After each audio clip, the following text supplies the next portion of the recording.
يا عمري يا ذخري يا صومي وصلاتي، يا غالي يا مالك مسيرة حياتي.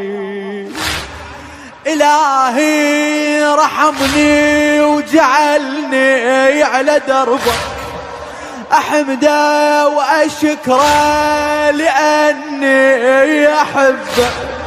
صلاة العظيمة وسلامة على قلبك، هوى ذكرك وإذا عفته أحاسيسي تظل ميته.